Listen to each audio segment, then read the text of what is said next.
জান্নাতের গন্ধ কি পাওয়া যায়? সুবহানাল্লাহ। আচ্ছা, একটু বলেই দিই। রাসূলুল্লাহ সাল্লাল্লাহু আলাইহি ওয়াসাল্লাম মেরাজে হঠাৎ সুঘ্রাণ। নবী সাল্লাল্লাহু আলাইহি ওয়াসাল্লাম বলছেন, কোত্থেকে আসছে এটা? জিবরাইল আলাইহিস সালাম উত্তর দিচ্ছেন, এটা হচ্ছে ফেরাউনের মেয়ের চুল আঁচড়ে দিত একজন দাসী, যার হাত থেকে একদিন চিরুনি পড়ে গিয়েছিল। সে বলেছিল বিসমিল্লাহ বলে চিরুনি উঠিয়েছে, উঠে আবার আচরণ শুরু করেছে। এখন এর মেয়ে শুনে ফেলেছে, বিসমিল্লাহ বলে উঠিয়েছে।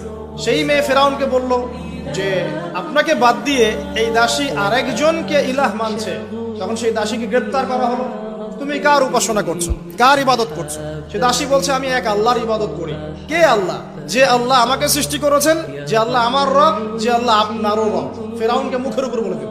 এবার ফেরাউন তাকে ধরে বলছে, ফিরে আসো তোমার মতাদর্শ থেকে, না হলে তোমাকে জীবন্ত আগুনে পুড়িয়ে মার।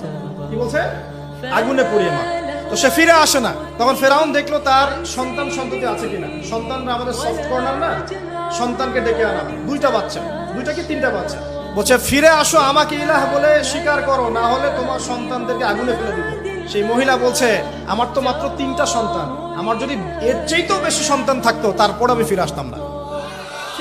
একে একে মায়ের চোখের সামনে এক এক করে বাচ্চাদেরকে জীবন্ত আগুনে পুড়িয়ে ফেলা। শেষমেশ সেই মেয়েটাকেও, সেই দাসীকেও জীবন্ত আগুনে পুড়িয়ে দেওয়া হলো। নবী সাল্লাল্লাহু আলাইহি সাল্লামকে জিবরাইল আলাইহিস সালাম বলছেন, ওই যে ফেরাউনের দাসী, অনেকে বলেছে তার নাম আসিয়া, এই নামটা কোরআনে নাই। নবীজি পেলেন তো? অন্য কোন নবী পেয়েছেন? অন্য কোন নবীর ক্ষেত্রে এটা দলিল পাওয়া যাচ্ছে না, কিন্তু নবী সাল্লাল্লাহু আলাইহি সাল্লামের ক্ষেত্রে দলিল পাওয়া যাচ্ছে। আচ্ছা, এটা গেল নবীর কথা। এই ঘটনা ঘটেছে মূসা আলাইহিস সালামের যুগে, আর নবী সাল্লাল্লাহু আলাইহি সাল্লাম ঘ্রাণ পাচ্ছেন মেরাজে। চিন্তা করতে পারেন কত বছর আগে ঘটনা ঘটেছে, আমরা জানতামই না। কিন্তু যদি মেরাজে নবী সাল্লাল্লাহু আলাইহি সাল্লামের কাছে সুঘ্রাণটা না আসতো। সুবহানাল্লাহ। এরপর কি? এটা তো নবীর ক্ষেত্রে গেল। সাহাবীদের ক্ষেত্রে কি হয়েছে? একজন সাহাবী যার নাম আনাস বিন নজর। কি নাম?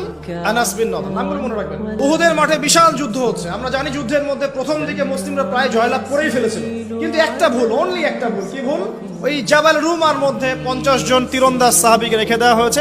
নবীজি বলেছিলেন, আমরা যদি মরেও যাই, আমাদের গায়ের গোশত যদি পাখি এসে খাওয়া শুরু করে, তোমরা নামবে না এখান থেকে।